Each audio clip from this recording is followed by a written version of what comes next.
Okay, so in the S-block elements, the next topic we have is reducing property.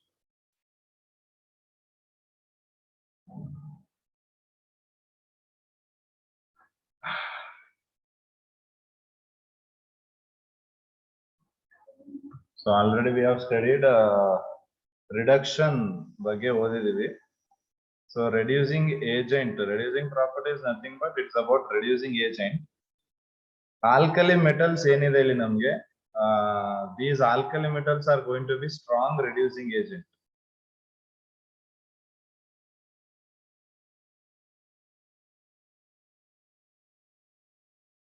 Alkali metals ಯಾಕೆ ನಮಗೆ strong reducing agent ಆಗುತ್ತೆ? ಈಗ for example what is reduction in terms of electron transfer?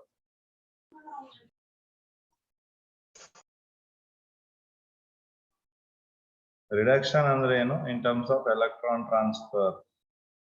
Loss of electrons. Loss of electron oxidation ಅಲ್ವಾ?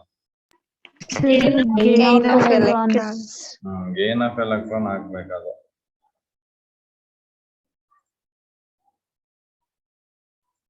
So ಹಾಗಾದ್ರೆ ಇಲ್ಲಿ alkali metals ನ ತಗೊಂಡು ನಾವು ರಿಡಕ್ಷನ್ ಮಾಡಬೇಕು ಅಂದ್ರೆ ಆಲ್ಕಲಿ ಮೆಟಲ್ ಏನ್ ಮಾಡುತ್ತೆ? ಈಸಿಯಾಗಿ ವಿ ಹ್ಯಾವ್ ಆಲ್ರೆಡಿ ಸ್ಟಡಿಡ್, ಈಸಿಯಾಗಿ ಆಲ್ಕಲಿ ಮೆಟಲ್ ಏನ್ ಮಾಡುತ್ತೆ? ಒಂದ್ ಎಲೆಕ್ಟ್ರಾನ್ ಕೊಡ್ಬೋದು. ಯಾಕೆ ಆಲ್ಕಲಿ ಮೆಟಲ್ ಎಲೆಕ್ಟ್ರಾನ್ ಈಸಿಯಾಗಿ ಕೊಡುತ್ತೆ?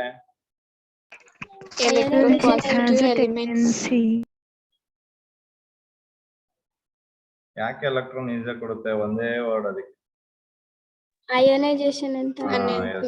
Ionisation enthalpy. So ionisation enthalpy ಏನಾಗಿರುತ್ತೆ ಈ ಫ್ಯಾಮಿಲಿಗೆ? ಲೋ ಇರುತ್ತೆ. ಲೋ ಅಯನೈಸೇಷನ್ ಇರುತ್ತೆ. ಸೊ ಲೋ ಅಯನೈಸೇಷನ್ ಇರೋದ್ರಿಂದ ಎಲೆಕ್ಟ್ರಾನ್ ಈಸಿಯಾಗಿ ರಿಮೂವ್ ಆಗುತ್ತೆ. ಸೊ ಈಗ ನೀವು ಸೋಡಿಯಂ ಮೆಟಲ್ ಏನಾದ್ರು ತಗೊಂಡ್ರೆ, ಸೊ ಈ ಸೋಡಿಯಂ ಮೆಟಲ್ ಒಂದ್ ಎಲೆಕ್ಟ್ರಾನ್ ಲಾಸ್ ಮಾಡ್ಕೊಂಡು it loses one electron and becomes sodium ion. ಇಲ್ಲಿ ನೋಡಿ, ಈ ಸೋಡಿಯಂ ಮೆಟಲ್ ಏನಾಗ್ತಿದೆ? ನಮ್ಗೆ ಲಾಸ್ ಮಾಡ್ಕೊಂತಿರೋದ್ರ ಏನಾಗ್ತಿದೆ? ಆಕ್ಸಿಡೇಷನ್ ಆಗ್ತಿದೆ. ಬಟ್ ಇದೇನ್ ಮಾಡ್ತಿದೆ? ಈ ಎಲೆಕ್ಟ್ರಾನ್ ಬೇರೆ ಯಾವ್ದನ್ನು ರಿಡ್ಯೂಸ್ ಮಾಡುತ್ತೆ ಅಲ್ವಾ? ಈ ಒಂದು ಎಲೆಕ್ಟ್ರಾನ್ ಏನ್ ಮಾಡುತ್ತೆ? ಬೇರೆ ಒಂದು ಎಲಿಮೆಂಟ್ ಆ ಎಲೆಕ್ಟ್ರಾನ್ ನ ಗೇನ್ ಮಾಡ್ಕೊಂಡು, ಏನ್ ಲಾಸ್ ಆಗಿದೆ ಎಲೆಕ್ಟ್ರಾನ್ ನ ಗೇನ್ ಮಾಡ್ಕೊಂಡು ಅದು ರೆಡ್ಯೂಸ್ ಆಗುತ್ತೆ. ಸೊ ನಾವು ರೆಡ್ಯೂಸಿಂಗ್ ಏಜೆಂಟ್ ಅಂತ ಹೇಳ್ದಾಗೇನೆ ಆ ಒಂದು ಎಲಿಮೆಂಟ್ ಆಕ್ಸಿಡೈಸ್ ಆಗಿ ಬೇರೆದನ್ನ ಅದೇನ್ ಮಾಡ್ಬೇಕು? ರೆಡ್ಯೂಸ್ ಮಾಡಬೇಕು.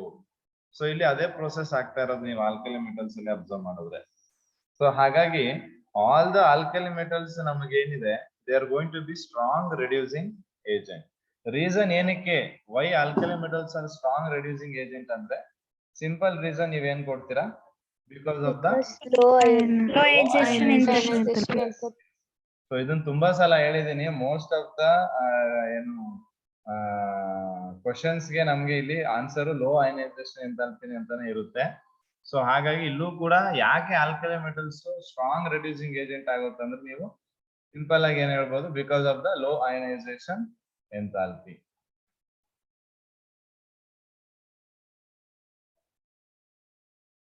ಸೊ ಅದೇ ರೀತಿ ನಾವು when we were studying about redox reaction, so redox reaction ಓದ್ಬೇಕಾದ್ರೆ ಅಲ್ಲೂ ರಿಡಕ್ಷನ್ ಪೊಟೆನ್ಶಿಯಲ್ ಅಂತ ಮಾತಾಡಿದ್ವಿ ಡೇನಿಯಲ್ ಸೆಲ್ ಮಾಡ್ಬೇಕಾದ್ರೆ.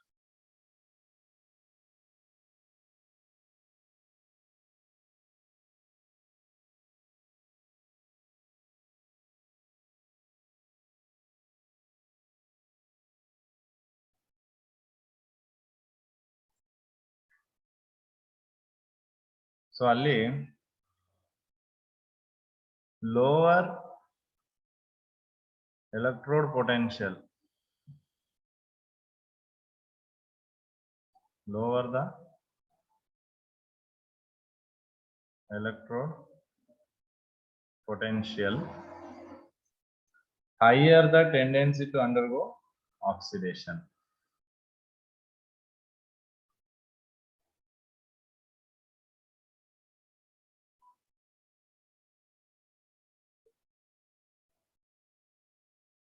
Higher tendency for oxidation. ಅಂದ್ರೆ ಇದು ಆಕ್ಸಿಡೇಷನ್ ಆಗ್ತಿದೆ ಅಂದ್ರೆ ಏನಾಗ್ತಿದೆ, ಬೇರೆ ಒಂದನ್ನ ಅದು ರೆಡ್ಯೂಸ್ ಮಾಡ್ತಿದೆ ಅಂತ. ಸೊ ಹಾಗಾಗಿ ಈ ಒಂದು family elements starting from lithium ಆಗ್ಬೋದು. ಸೊ ಅದರಿಂದ ಬರುವಂತಹ ಎಲ್ಲಾ ಎಲಿಮೆಂಟ್ಸ್ ಏನಾಗಿರ್ತದೆ, they will have least electrode potential. So lithium ಏನಿದೆ, ನಮ್ಗೆ ಇಲ್ಲಿ ಒಂದು ಎಕ್ಸೆಪ್ಷನ್ ನಾವು ಮತ್ತೆ ಕಲ್ತ್ಕೋಬೇಕು. Lithium metal. ಸೊ ಈ ಲಿಥಿಯಂ ಮೆಟಲ್ ಅಯನೈಸೇಷನ್ ಎಂಥಾಲ್ಪಿ ಈ ಫ್ಯಾಮಿಲಿಲಿ, ನೀವು ಈಗ alkali metals family starting from lithium ಇಂದ ನೋಡೋದಾದ್ರೆ, which will have highest ionisation enthalpy ಈ ಫ್ಯಾಮಿಲಿಲಿ? ಲಿಥಿಯಂಗೆ ಹೈಯೆಸ್ಟ್ ಅಯನೈಸೇಷನ್ ಎಂಥಾಲ್ಪಿ ಇರುತ್ತೆ. Okay, so highest ionisation enthalpy ಇರುವಂತಹ ಲಿಥಿಯಂಗೆ ಈ ಎಲೆಕ್ಟ್ರೋಡ್ ಪೊಟೆನ್ಷಿಯಲ್ ಏನಿರುತ್ತೆ, ಲೀಸ್ಟ್ ಇರುತ್ತೆ. It will have least electrode potential. Electrode potential I will represent it as E0. So this lithium has least ionization energy in the family. ನೋಡಿ, ಅದು family ಮಾತ್ರ ಹೇಳ್ತಿರೋದು, alkali metal family ಮಾತ್ರ, whole periodic table ಅಲ್ಲ. So ಹಾಗಾಗಿ lithium has high ionisation enthalpy. ಅದಕ್ಕೆ high ionisation enthalpy ಇದೆ. ಅದೇ ರೀತಿಲಿ electrode potential is also least. So therefore in solution lithium ಏನಾಗಿ ಆಕ್ಟ್ ಮಾಡುತ್ತೆ, ನಮ್ಗೆ ಇಲ್ಲಿ ಸ್ಟ್ರಾಂಗೆಸ್ಟ್ ರೆಡ್ಯೂಸಿಂಗ್ ಏಜೆಂಟ್ ಆಗಿ ಆಕ್ಟ್ ಮಾಡುತ್ತೆ. ಈಗ ನಿಮ್ಗೆ ಲಿಥಿಯಂ, ಸೋಡಿಯಂ, ಪೊಟ್ಯಾಷಿಯಂ ನಾವು ಕೊಟ್ಟು, ಯಾವ್ದು ಈ ಮೂರಲ್ಲಿ ಸ್ಟ್ರಾಂಗೆಸ್ಟ್ ರೆಡ್ಯೂಸಿಂಗ್ ಏಜೆಂಟ್ ಅಂದ್ರೆ ಯಾವ ಸೆಲೆಕ್ಟ್ ಮಾಡ್ತೀರಾ? Lithium. It has to be lithium. Okay, ಈಗ ಸೋಡಿಯಂ, ಪೊಟ್ಯಾಷಿಯಂ ಕೊಟ್ರೆ sodium. will have a higher tendency for oxidation. ಅಂದ್ರೆ sodium will be a strongest reducing agent. ಯಾವ್ದ್ರ ಮಧ್ಯ? ಸೋಡಿಯಂ ಮತ್ತೆ ಪೊಟ್ಯಾಷಿಯಂ ನ ಕಂಪೇರ್ ಮಾಡಬೇಕು. ಓಕೆ, ಅಂದ್ರೆ ಇಲ್ಲಿ ಅರ್ಥ ಏನಾಗ್ಬೇಕು ನಮ್ಗೆ, ಡೌನ್ ದ ಗ್ರೂಪ್ ಏನಾಗ್ತಿದೆ ನಮ್ಗೆ, ಈ ರೆಡ್ಯೂಸಿಂಗ್ ಪ್ರಾಪರ್ಟಿ ಡಿಕ್ರೀಸ್ ಆಗ್ತಾ, yes, it decreases as we move down the group. ಅರ್ಥ ಆಗ್ತಿದ್ಯಾ? ಸೊ ಡೌನ್ ದ ಗ್ರೂಪ್ ನಾವು ಹೋಗ್ತಿರೋಂಗೇನೆ ಅಯನೈಸೇಷನ್ ಎಂಥಾಲ್ಪಿ ಡಿಕ್ರೀಸ್ ಆಗ್ತಾ, ಸಾರಿ ರೆಡ್ಯೂಸಿಂಗ್ ಪ್ರಾಪರ್ಟಿ ಏನಾಗ್ತಾ ಹೋಗುತ್ತೆ, ಡಿಕ್ರೀಸ್ ಆಗ್ತಾ ಹೋಗುತ್ತೆ. ಸೊ ಇಲ್ಲಿ ನೀವು ಅರ್ಥ ಮಾಡ್ಕೊಬೇಕೇನು, ಅಯನೈಸೇಷನ್ ಎಂಥಾಲ್ಪಿನೂ ಕಮ್ಮಿ ಆಗುತ್ತೆ. ನಾವಿಲ್ಲಿ ಹೇಳಿದೀವಿ ರೆಡ್ಯೂಸಿಂಗ್ ಪ್ರಾಪರ್ಟಿ ಏನಕ್ಕೆ ಡಿಸ್ಕಸ್ ಮಾಡ್ತಿದೀವಿ ಅಂದ್ರೆ, ಬಿಕಾಸ್ ಅಯನೈಸೇಷನ್ ಎಂಥಾಲ್ಪಿನೇ ಕಮ್ಮಿ ಅಂತ. ಬಟ್ ನೀವು ಡೌನ್ ದ ಗ್ರೂಪ್ ಹೋದಾಗ ಅಟಾಮಿಕ್ ರೇಡಿಯಸ್ ಇನ್ಕ್ರೀಸ್ ಆಗುತ್ತೆ, ಅಯನೈಸೇಷನ್ ಎಂಥಾಲ್ಪಿ ಡಿಕ್ರೀಸ್ ಆಗುತ್ತೆ. ಸೊ ಯಾವ ಮೆಟಲ್ಗೆ ತುಂಬಾ ಕಮ್ಮಿ ಅಯನೈಸೇಷನ್ ಎಂಥಾಲ್ಪಿ ಇರುತ್ತೆ, ಅದಕ್ಕೆ ಈ ಒಂದು ಎಲೆಕ್ಟ್ರೋಡ್ ಪೊಟೆನ್ಷಿಯಲ್ ಏನಿರುತ್ತೆ ಜಾಸ್ತಿ ಇರುತ್ತೆ. ಸೊ ಇಲ್ಲಿ ನೀವು ಎಲೆಕ್ಟ್ರೋಡ್ ಪೊಟೆನ್ಷಿಯಲ್ ಮತ್ತೆ ಅಯನೈಸೇಷನ್ ಎಂಥಾಲ್ಪಿ ಇವೆರಡನ್ನೂ ಕಂಪ್ಯಾರಿಸನ್ ಮಾಡಬೇಕು. ಇಲ್ಲಿ ಅಯನೈಸೇಷನ್ ಎಂಥಾಲ್ಪಿ ಮತ್ತೆ ಲೋವರ್ ಇದು ಎಲೆಕ್ಟ್ರೋಡ್ ಪೊಟೆನ್ಷಿಯಲ್ ಇನ್ವರ್ಸ್ಲಿ ಪ್ರಪೋರ್ಷನಲ್. ಅರ್ಥ ಆಗ್ತಿದೆ ಹೇಳ್ತಿರೋದು? ಅವೆರಡು ಇನ್ವರ್ಸ್ಲಿ ಪ್ರಪೋರ್ಷನಲ್. ಅವೆರಡು ಇನ್ವರ್ಸ್ಲಿ ಪ್ರಪೋರ್ಷನಲ್ ಆಗಿರೋದ್ರಿಂದ ನೋಡಿ, ಲಿಥಿಯಂಗೆ ಎಲೆಕ್ಟ್ರೋಡ್ ಪೊಟೆನ್ಷಿಯಲ್ ಜಾಸ್ತಿ ಇದೆ, ಆದಾಗ ಎಲೆಕ್ಟ್ರೋಡ್ ಪೊಟೆನ್ಷಿಯಲ್ ಏನಾಗುತ್ತೆ ನಿಮ್ಗೆ, ಕಮ್ಮಿ ಆಗುತ್ತೆ. ಯಾವಾಗ ಎಲೆಕ್ಟ್ರೋಡ್ ಪೊಟೆನ್ಷಿಯಲ್ ಕಮ್ಮಿ ಆಗುತ್ತೆ, ಆವಾಗ ಆಕ್ಸಿಡೇಷನ್ ಆಗುವಂತಹ ಟೆಂಡೆನ್ಸಿ ಜಾಸ್ತಿ ಆಗುತ್ತೆ. ಈ ಒಂದು ಆಕ್ಸಿಡೇಷನ್ ಆಗುವಂತ ಟೆಂಡೆನ್ಸಿ ಜಾಸ್ತಿ ಆದ್ರೆ ಏನಾಗುತ್ತೆ, ರಿಡಕ್ಷನ್ ಕೂಡ ಜಾಸ್ತಿ ಆಗುತ್ತೆ. ಅಥವಾ more easily it can undergo lithium exception case ಅಲ್ವಾ? ಇಲ್ಲ, ಅಂದ್ರೆ ಇಲ್ಲಿ ಏನ್ ಹೇಳಿದ್ದು ಅಂದ್ರೆ, ನಾನು ಕಂಪ್ಯಾರಿಸನ್ ಮಾಡ್ಕೊಳಕ್ಕೆ ನಿಮ್ಗೆ ಅರ್ಥ ಆಗ್ಲಿ ಅಂತ ಅಷ್ಟೇ. ಈಗ ನಾವು ಇಲ್ಲಿ ಅರ್ಥ ಮಾಡ್ಕೊಬೇಕಾಗಿರೋದು ಏನು ಅಂದ್ರೆ, ಲಿಥಿಯಂದು ಅಯನೈಸೇಷನ್ ಎಂಥಾಲ್ಪಿ ಜಾಸ್ತಿ. ಸೊ ನಮ್ಗೆ ಅಯನೈಸೇಷನ್ ಎಂಥಾಲ್ಪಿ ಜಾಸ್ತಿ ಅಂದ ತಕ್ಷಣ ಓಕೆ, ಅದ್ರದ್ದು ರೆಡ್ಯೂಸಿಂಗ್ ಕ್ಯಾರೆಕ್ಟರ್ ಚೇಂಜ್ ಆಗುತ್ತೆ, ಅಂದ್ರೆ ಅದ್ರದ್ದು ರೆಡ್ಯೂಸಿಂಗ್ ಕ್ಯಾರೆಕ್ಟರ್ ಕಮ್ಮಿ ಆಗುತ್ತೆ ಅಂತ ಬರುತ್ತೆ. ಬಟ್ ಅದಕ್ಕೆ ನಾನು ಏನ್ ಹೇಳ್ತಿದ್ದೀನಿ, ನಾವು ಅಯನೈಸೇಷನ್ ಎಂಥಾಲ್ಪಿ ಮತ್ತೆ ಎಲೆಕ್ಟ್ರೋಡ್ ಪೊಟೆನ್ಷಿಯಲ್ ಎರಡನ್ನೂ ಕೂಡ ಕನ್ಸಿಡರ್ ಮಾಡಬೇಕು ಇಲ್ಲಿ. ಓಕೆ, ಸೊ ಅವೆರಡನ್ನು ಕನ್ಸಿಡರ್ ಮಾಡಿ ನಾವಿಲ್ಲಿ ಅದನ್ನ ಚೆಕ್ ಮಾಡಬೇಕು. ಅರ್ಥ ಆಗ್ತಿದ್ಯಾ? ಅದೇ ರೀತಿಲಿ ನಾವಿಲ್ಲಿ ಚೆಕ್ ಮಾಡೋದಾದ್ರೆ we can even consider lithium metal. So lithium ಏನ್ ಮಾಡುತ್ತೆ, ಒಂದು ಎಲೆಕ್ಟ್ರಾನ್ ಲಾಸ್ ಮಾಡ್ಕೊಂಡು ಇಲ್ಲಿ it will form lithium ion. Okay, ಈಗ ನಾನು ಇಲ್ಲಿ ನಿಮ್ಗೆ ಹೈಡ್ರೇಷನ್ ಎನರ್ಜಿ ಬಗ್ಗೆ ಕೂಡ ಹೇಳಿದ್ದೆ. ಹೈಡ್ರೇಷನ್ ಎನರ್ಜಿ ಹೇಳ್ಬೇಕಾದ್ರೆ ಚಾರ್ಜ್ ಡೆನ್ಸಿಟಿ ಅಂತ ಒಂದು ಟಾಪಿಕ್ ಅಲ್ಲಿ ನಾವು ಡಿಸ್ಕಸ್ ಮಾಡಿದ್ವಿ, ಹೌದಲ್ವಾ? ಸೊ ಡೌನ್ ದ ಗ್ರೂಪ್ ನಮ್ಗೆ ಚಾರ್ಜ್ ಡೆನ್ಸಿಟಿ ಏನಾಗುತ್ತೆ?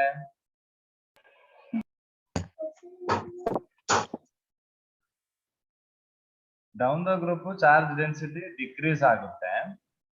ಹಾಗಾಗಿ ಹೈಡ್ರೇಷನ್ ಎನರ್ಜಿ ಕೂಡ ಏನಾಗುತ್ತೆ, ನಮ್ಗೆ ಡಿಕ್ರೀಸ್ ಆಗುತ್ತೆ. Down the group decrease. ಹಾ, ಹೈಡ್ರೇಷನ್ ಚಾರ್ಜ್ ಡೆನ್ಸಿಟಿ ಡಿಕ್ರೀಸ್ ಆಗುತ್ತೆ down the group. Charge density ಅಂದ್ರೆ ಏನು? Charge by size. ಹಾ, ಸೊ ಹಾಗಾಗಿ ಚಾರ್ಜ್ ಡೆನ್ಸಿಟಿ ಏನಾಗುತ್ತೆ, ನಮ್ಗೆ ಡೌನ್ ದ ಗ್ರೂಪ್ ಡಿಕ್ರೀಸ್ ಆಗ್ತಾ ಹೋಗುತ್ತೆ. ಹಾಗೆ ಎಕ್ಸ್ಟೆಂಟ್ ಆಫ್ ಹೈಡ್ರೇಷನ್ ಕೂಡ ಏನಾಗ್ತಾ ಹೋಗುತ್ತೆ, ನಮ್ಗೆ ಡಿಕ್ರೀಸ್ ಆಗುತ್ತೆ. ಸೊ ಇಲ್ಲಿ ನೀವು ಲಿಥಿಯಂ ಅಯಾನ್ ತಗೊಂಡ್ರೆ ಆ ಲಿಥಿಯಂ ಅಯಾನ್ಗೆ ಚಾರ್ಜ್ ಡೆನ್ಸಿಟಿ ಜಾಸ್ತಿ ಅಲ್ವಾ? ಸೊ ಚಾರ್ಜ್ ಡೆನ್ಸಿಟಿ ಜಾಸ್ತಿ ಅಂದ್ರೆ ಹೈಡ್ರೇಷನ್ ಎನರ್ಜಿ ಏನಾಗುತ್ತೆ ಹೇಳಿ? ಜಾಸ್ತಿ ಇರುತ್ತೆ. Very good. ಸೊ ಅವಾಗ ಹೈಡ್ರೇಷನ್ ಎನರ್ಜಿ ಕೂಡ ಏನಾಗುತ್ತೆ, ನಮ್ಗೆ ಜಾಸ್ತಿ ಆಗುತ್ತೆ.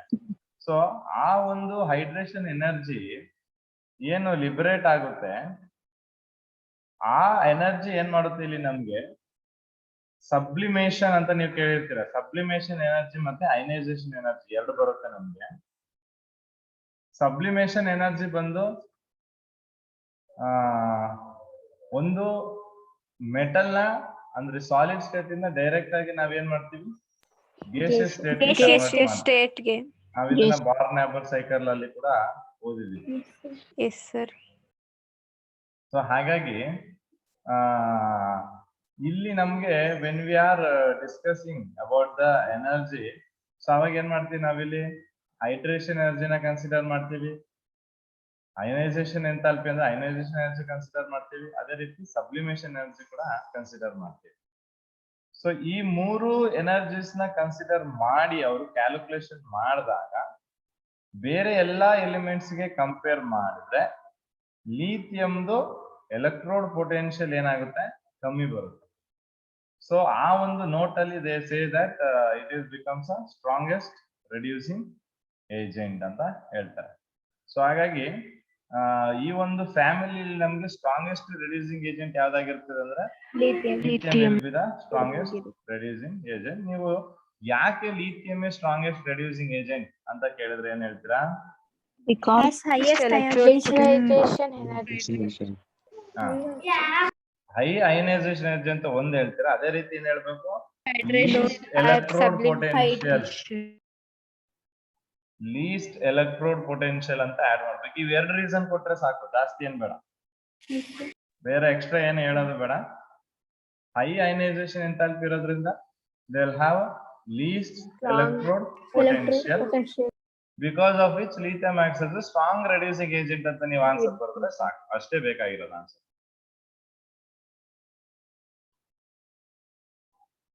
ಸೊ ಇದು ರೆಡ್ಯೂಸಿಂಗ್ ಪ್ರಾಪರ್ಟಿ ಅರ್ಥ ಆಗಿದೆ ಈಗ ನಿಮ್ಗೆ?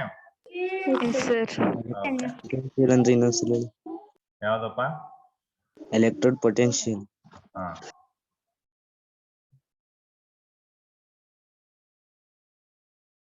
ಸೊ ಇಲ್ಲಿ ಎಲೆಕ್ಟ್ರೋಡ್ ಪೊಟೆನ್ಶಿಯಲ್ ಏನಿದೆ, ಆ ಎಲೆಕ್ಟ್ರೋಡ್ ಪೊಟೆನ್ಶಿಯಲ್ ಕಮ್ಮಿ ಇದ್ರೆ ನಮ್ಗೆ ಆಕ್ಸಿಡೇಷನ್ ಆಗೋವಂತ ಟೆಂಡೆನ್ಸಿ ಜಾಸ್ತಿ. ಯಾವಾಗ ಅದು ಆಕ್ಸಿಡೇಷನ್ ಆಗುತ್ತೆ ಅದು ಬೇರೆದನ್ನ ಏನ್ ಮಾಡುತ್ತೆ, ರೆಡ್ಯೂಸ್ ಮಾಡುತ್ತೆ ಅಂತ ಅರ್ಥ. ಸೊ ಹಾಗಾಗಿ ಲಾಸ್ ಆಫ್ ಎಲೆಕ್ಟ್ರಾನ್. ಏನಪ್ಪಾ ಎಲೆಕ್ಟ್ರೋಡ್ ಪೊಟೆನ್ಶಿಯಲ್ ಅಂದ್ರೆ ಲಾಸ್ ಆಫ್ ಎಲೆಕ್ಟ್ರಾನ್ಸ್? ಇಲ್ಲ, ಇಲ್ಲಿ ಎಲೆಕ್ಟ್ರೋಡ್ ಪೊಟೆನ್ಶಿಯಲ್ ಬಂದು ಈಚ್ ಎಲಿಮೆಂಟ್ಗೂ ನಾವು ಎನರ್ಜಿ ಎಷ್ಟು ಅಂತ ಕಂಡುಹಿಡಿತೀವಿ. ಓಕೆ, ಈಚ್ ಎಲಿಮೆಂಟ್ ಎಲೆಕ್ಟ್ರೋಡ್ ಪೊಟೆನ್ಶಿಯಲ್ಸ್ ಎಷ್ಟು ಅಂತ ಕಂಡುಹಿಡಿತೀವಿ. ಸೊ ಅದನ್ನ ಎಕ್ಸ್ಪೆರಿಮೆಂಟ್ಲಿ ಫೈಂಡ್ ಔಟ್ ಮಾಡಿ ನಮ್ಗೊಂದು ಲಿಸ್ಟ್ ಕೊಟ್ಟಿರ್ತಾರೆ. ಇದನ್ನ ನಾನು ಹೇಳಿದೆ ನಿಮ್ಗೆ 10th ಅಲ್ಲಿ ನೀವು ಒಂದ್ಸತಿ ಓದಿದಿರ ನೋಡಿ. ಅಂತ. ನೀವೀಗ ಯಾಕೆ copper metal can displace Yes, sir. Iron from the solution but reverse of that ಆಗಲ್ಲ, ಅಥವಾ copper can displace zinc. Reactivity. ಈ ರಿಯಾಕ್ಟಿವಿಟಿ ಸೀರೀಸ್ ಅಂತಾನು ಓದಿದಿರಲ್ವಾ ನೀವು? ಆ ರಿಯಾಕ್ಟಿವಿಟಿ ಸೀರೀಸ್ ಅಲ್ಲಿ ಬರುವಂತಹ ಎಲಿಮೆಂಟ್ಸ್ ಇವು.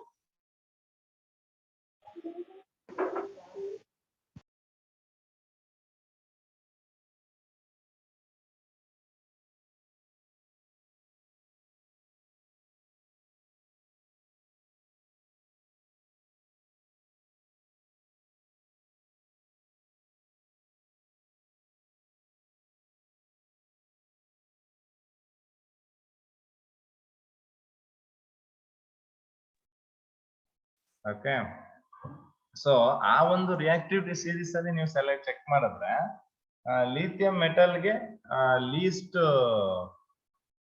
ಎಲೆಕ್ಟ್ರೋಡ್ ಪೊಟೆನ್ಶಿಯಲ್ ಇರುತ್ತೆ. ಸೊ ಯಾವುದಕ್ಕೆ ಲೀಸ್ಟ್ ಎಲೆಕ್ಟ್ರೋಡ್ ಪೊಟೆನ್ಶಿಯಲ್ ಇರುತ್ತೆ ಅವೇನಾಗುತ್ತೆ ನಮ್ಗೆ ಆಕ್ಸಿಡೇಷನ್ ಅಂದ್ರೆ they will show higher tendency for oxidation. So ಹಾಗಾಗಿ ಈ ಒಂದು ಸೀರೀಸ್ ನೀವು ತಗೊಂಡ್ರೆ ಆಲ್ಕಲಿ ಮೆಟಲ್ ಫ್ಯಾಮಿಲಿಯಲ್ಲಿ ಲಿಥಿಯಂಗೆನೆ ಲೋವರ್ ಎಲೆಕ್ಟ್ರೋಡ್ ಪೊಟೆನ್ಶಿಯಲ್ ಇರೋದ್ರಿಂದ ಅದು ಆಕ್ಸಿಡೇಷನ್ ಜಾಸ್ತಿ ಪ್ರಿಫರ್ ಮಾಡುತ್ತೆ. ಸೊ ಹಾಗಾಗಿ ಆ ಎಲೆಕ್ಟ್ರಾನ್ ಬೇರೆ ರಿಡಕ್ಷನ್ ಮಾಡುತ್ತೆ.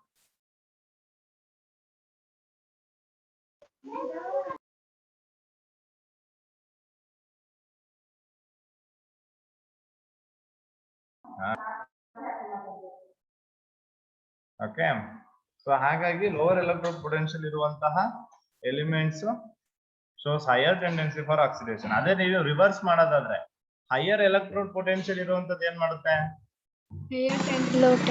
lowest tendency to Oxidation. ಅಲ್ವಾ? ಹೈಯರ್ ಎಲೆಕ್ಟ್ರೋಡ್ ಪೊಟೆನ್ಶಿಯಲ್ ಇರೋದು ನಾವ್ ಹಿಂಗ್ ಹೇಳ್ಬೋದು, ಹೈಯರ್ ಎಲೆಕ್ಟ್ರೋಡ್ ಪೊಟೆನ್ಶಿಯಲ್ ಇರುವಂತದ್ದು ಹೈಯರ್ ಟೆಂಡೆನ್ಸಿ ಫಾರ್ ರಿಡಕ್ಷನ್ ತೋರಿಸುತ್ತೆ. ಹೈಯರ್ ಟೆಂಡೆನ್ಸಿ ಫಾರ್ ರಿಡಕ್ಷನ್ ಅಂದ್ರೆ ಅವೇನಾಗಿ ಆಕ್ಟ್ ಮಾಡುತ್ತೆ? Reducing higher tendency for reduction ಆದ್ರೆ oxidizing ಏಜೆಂಟ್ ಆಗಿ ಆಕ್ಟ್ ಮಾಡುತ್ತೆ. ಹೌದು, ಕರೆಕ್ಟ್. ಆಕ್ಸಿಡೈಸಿಂಗ್ ಏಜೆಂಟ್ ಆಗಿ ಆಕ್ಟ್ ಮಾಡುತ್ತೆ. ನೋಡಿ, ನೀವು ಇಲ್ಲಿ ಎರಡು ರೀತಿ ಕ್ವಶನ್ಸ್ ನೀವು ಕೇಳಬಹುದು. Down the group reducing character ಏನಾಗುತ್ತೆ ಅಂತ ಹೇಳಿದ್ರೆ ನೀವು ಡಿಕ್ರೀಸ್ ಆಗುತ್ತೆ ಅಂತ ಹೇಳಿದ್ರೆ, ಅದೇ ಒಂದು question down the group oxidising character ಏನಾಗುತ್ತೆ? increase. ಡಿಕ್ರೀಸ್ ಆಗುತ್ತೆ. ನೋಡಿ, ನಾನು ನಿಮ್ಗೆ ಪಾಠ ಮಾಡ್ಬೇಕಾದ್ರೆ ಸಮಟೈಮ್ಸ್ ಏನ್ ಮಾಡಿರ್ತೀವಿ, ಬರೀ ರಿಡಕ್ಷನ್ ಬಗ್ಗೆ ಹೇಳಿರ್ತೀವಿ, ಬಟ್ ಆಕ್ಸಿಡೇಷನ್ ಬಗ್ಗೆ ಹೇಳಿರಲ್ಲ. ಕ್ವಶನ್ ಪೇಪರ್ ಅಲ್ಲಿ ಅಥವಾ ನಿಮ್ಗೆಲ್ಲ ಒಂದು ಕಾಂಪಿಟೇಟಿವ್ ಎಕ್ಸಾಮ್ ಕ್ವಶನ್ ಸಾಲ್ವ್ ಮಾಡ್ಬೇಕಾದ್ರೆ ಇದನ್ನ ಈ ತರ ರಿವರ್ಸ್ ಮಾಡಿನೂ ಅವರು ಕೇಳ್ಬೋದು. ಸೊ ಅವಾಗ ನಮ್ಗೆ ಅದು ಸ್ವಲ್ಪ ನಾಲೆಡ್ಜ್ ಇರ್ಬೇಕು, where we have to solve it on our own. So ಹಾಗಾಗಿ ಇವೆಲ್ಲ ಕೆಲವೊಂದು ಥಿಂಗ್ಸ್ ನೆನ್ಪಿಟ್ಕೋಬೇಕು ನೀವು. ಓಕೆ, ಇದು ಅರ್ಥ ಆಗಿದೆ ಎಲ್ರಿಗೂ? Yes, sir. Okay, so next ನಮ್ಗಿರೋದು solution in liquid ammonia. So liquid ಅಮೋನಿಯಾದ ಸೊಲ್ಯೂಷನ್. ಸೊ ನಾವಿಲ್ಲಿ ಏನ್ ಮಾಡ್ತೀವಿ, ಆಲ್ಕಲಿ ಮೆಟಲ್ಸ್ ಏನಿದೆ ಅದನ್ನ ಲಿಕ್ವಿಡ್ ಅಮೋನಿಯಾದಲ್ಲಿ ಡಿಸಾಲ್ವ್ ಮಾಡಿದ್ರೆ it gives deep blue solution. This is very important. ನಿಮ್ಗೆ ಕೇಳ್ತಾರೆ 1 ಮಾರ್ಕ್ಸ್ ಕ್ವಶನ್ಸ್. ಯಾವ ಕಲರ್ ಅಬ್ಸರ್ವ್ ಮಾಡಿದ್ವಿ when you dissolve alkali metals in liquid ammonia?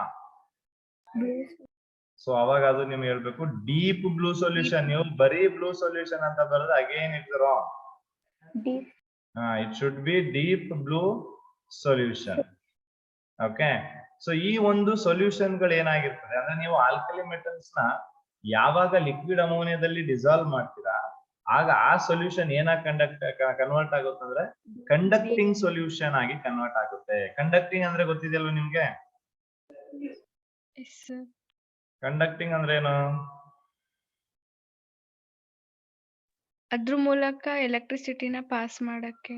Absolutely ಅಷ್ಟೇನೆ. ಎಲೆಕ್ಟ್ರಿಸಿಟಿನ ಅದು ಪಾಸ್ ಮಾಡುವಂತದ್ದು, ಅದನ್ನ ಕಂಡಕ್ಟಿವಿಟಿ ಅಂತ ನಾವಿಲ್ಲಿ ಕರಿತೀವಿ. ಸೊ ಈ ಲಿಕ್ವಿಡ್ ಅಮೋನಿಯಾ ನೀವು ಬರೀ ಲಿಕ್ವಿಡ್ ಅಮೋನಿಯಾ ತಗೊಂಡ್ರೆ ಆ ಲಿಕ್ವಿಡ್ ಅಮೋನಿಯಾ ಏನು? ಕಂಡಕ್ಟರ್ ಅಲ್ಲ, ನಾನ್ ಕಂಡಕ್ಟರ್. ನಾನ್ ಕಂಡಕ್ಟರ್. ಆದ್ರೆ ಆ ಲಿಕ್ವಿಡ್ ಅಮೋನಿಯಾದಲ್ಲಿ ನೀವ್ ಏನ್ ಮಾಡ್ತೀರಾ? alkali metals ಅವಾಗ ಅದು ಕಂಡಕ್ಟಿಂಗ್ ನೇಚರ್ ನ ಎಕ್ಸಿಬಿಟ್ ಮಾಡುತ್ತೆ.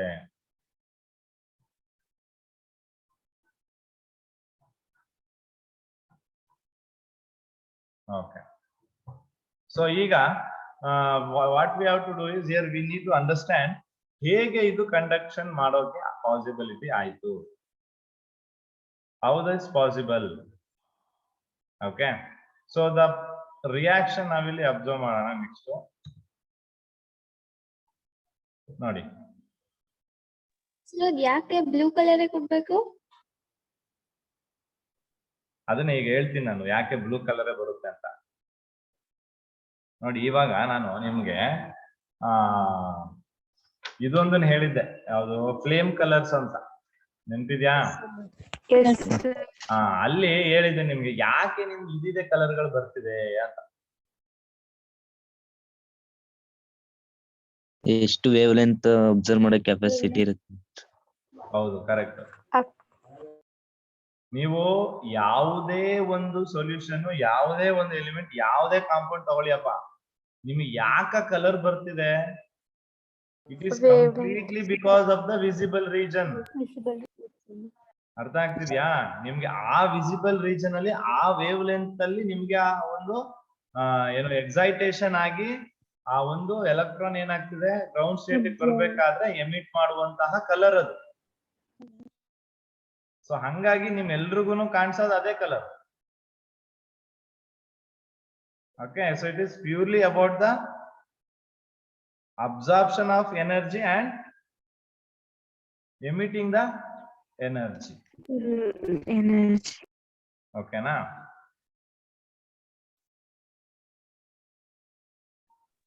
Okay sir. ಸೊ ಈಗ ನೋಡಿ, ಒಂದು ಅಮೋನಿಯಾ ಸೊಲ್ಯೂಷನ್ ಒಳಗಡೆ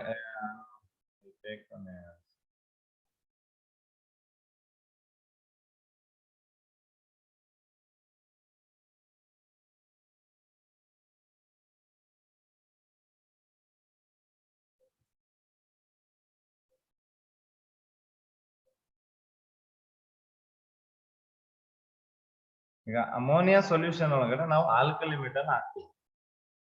let's say we have ammonia solution. To that now alkali metal. Let me take M as alkali metal. ಇದು alkali metal M.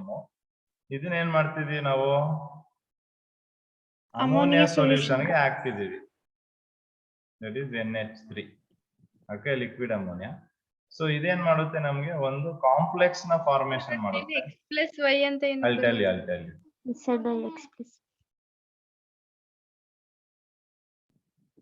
X plus Y is nothing but stoichiometric coefficients ಅವು. ಈಗ ನೀವು 2NH3 3NH3 ಅಂತ ಬರೀತೀರಲ್ವಾ, ಆ ತರ ಇದು stoichiometric coefficient. So ಇಲ್ಲಿ ಇದ್ರ ಜೊತೆ ರಿಯಾಕ್ಟ್ ಆದಾಗ it forms a metal complex, that is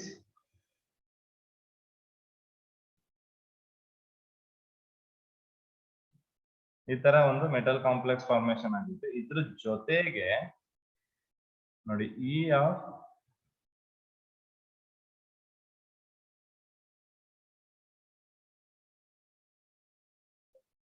minus.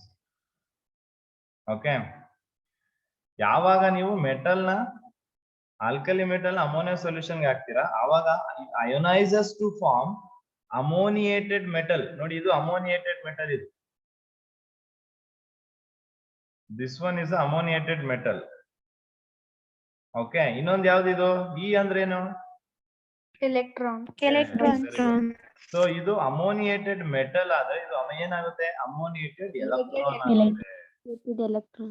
ಅಂದ್ರೆ ಈಗ ನೀವೇನ್ ಮಾಡಿದ್ರಿ, ಲಿಕ್ವಿಡ್ ಅಮೋನಿಯಾ ಸೊಲ್ಯೂಷನ್ ಇತ್ತು, ಅದಕ್ಕೆ ಏನ್ ಮಾಡಿದ್ರಿ, ಆಲ್ಕಲಿ ಮೆಟಲ್ ಹಾಕಿದ್ರಿ.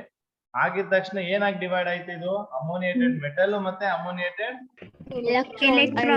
ಎಲೆಕ್ಟ್ರಾನ್ ಆಗಿ ಡಿವೈಡ್ ಆಯ್ತು. ಇಲ್ಲಿ ನೀವು ಅಬ್ಸರ್ವ್ ಮಾಡಿ, X moles of ammonia is converted to ammoniated metals. Y moles of ammonia is converted into ammoniated electrons. ಆಯ್ತಾಗ್ತಿದೆ. ಅಲ್ಲಿ X Y ಏನಾದ್ರೂ ವ್ಯಾಲ್ಯೂ ಕೊಟ್ಕೋಬಹುದು, ಯಾವ್ದಾದ್ರು ಇಂಟಿಜರ್ ಆಗಿ, ಅದು ನಮ್ಗೆ ಗೊತ್ತಿಲ್ಲ ಇಲ್ಲಿ. ಓಕೆ, ಸೊ ಈಗ ನಾನು ಹೇಳ್ದಂಗೆನೆ ಈ ಬ್ಲೂ ಕಲರ್ ಏನಕ್ಕೆ ಅಬ್ಸರ್ವ್ ಮಾಡ್ತೀವಿ ಅಂದ್ರೆ, ಎನರ್ಜಿ ಅಬ್ಸರ್ವ್ ಆಗುತ್ತೆ ವಿಸಿಬಲ್ ರೀಜನ್ ಅಲ್ಲಿ. ಮತ್ತೆ ಆ ಲೈಟ್ ನಮ್ಗೆ ಇಂಪಾರ್ಟ್ ಆಗುತ್ತೆ blue colour of the solution ಅಂತ ಏನಿಗೆ ಆಗುತ್ತೆ ಅದಕ್ಕೆ ನಮ್ಗೆ ಬ್ಲೂ ಕಲರ್ ಕಾಣಿಸುತ್ತೆ. ಸೊ ಈ ಒಂದು ಅಮೋನಿಯೇಟೆಡ್ ಮೆಟಲ್ ಅಯಾನ್ಸ್ ಮತ್ತೆ ಅಮೋನಿಯೇಟೆಡ್ ಎಲೆಕ್ಟ್ರಾನ್ಸ್ ಏನಿದೆ, these are the charge carriers. ಅಂದ್ರೆ ಏನ್ ಮಾಡ್ತಾ ಇದೀವಿ, ಚಾರ್ಜ್ ಕ್ಯಾರಿ ಮಾಡ್ತಾ ಇದ್ದೀವಿ. ನೀವು ನೋಡ್ಬೋದು ಪಾಸಿಟಿವ್ ಮತ್ತೆ ನೆಗೆಟಿವ್ ಚಾರ್ಜ್ ಇದೆ. ಸೊ ಅವು ಚಾರ್ಜ್ ಕ್ಯಾರಿ ಮಾಡ್ತಾ ಇದೆ. ಸೊ ಯಾವುದೇ ಒಂದು ಕರೆಂಟ್ ಅಥವಾ ನಮ್ಗೆ ಕಂಡಕ್ಷನ್ ಆಗ್ಬೇಕು ಅಂದ್ರೆ ಏನಾಗ್ಬೇಕು, ಚಾರ್ಜ್ ಕ್ಯಾರಿ ಆಗ್ಬೇಕು. ಟ್ರಾನ್ಸ್ಫರ್ ಅಲ್ವಾ? ಸೊ ಇಲ್ಲಿ ಈ ಒಂದು ಚಾರ್ಜ್ ಕ್ಯಾರಿಯರ್ಸ್ ಇರೋದ್ರಿಂದ ನಮ್ಗೆ ಆ ಸೊಲ್ಯೂಷನ್ ಏನಾಗಿ ಕನ್ವರ್ಟ್ ಆಗುತ್ತೆ, ಕಂಡಕ್ಟಿಂಗ್ ಸೊಲ್ಯೂಷನ್ ಆಗಿ ಕನ್ವರ್ಟ್ ಆಗುತ್ತೆ. ಓಕೆ, ಸೊ ಇಲ್ಲಿ ನಾವು ತುಂಬಾ ಇಂಪಾರ್ಟೆಂಟ್ ಆಗಿ ತಿಳ್ಕೊಬೇಕಾಗಿರೋದೇನು, ಈ ಒಂದು ಎಲೆಕ್ಟ್ರಾನ್ ಅಂದ್ರೆ ಈ ಒಂದು ಅಮೋನಿಯೇಟೆಡ್ ಎಲೆಕ್ಟ್ರಾನ್ ಇರೋದ್ರಿಂದ ಈ ಒಂದು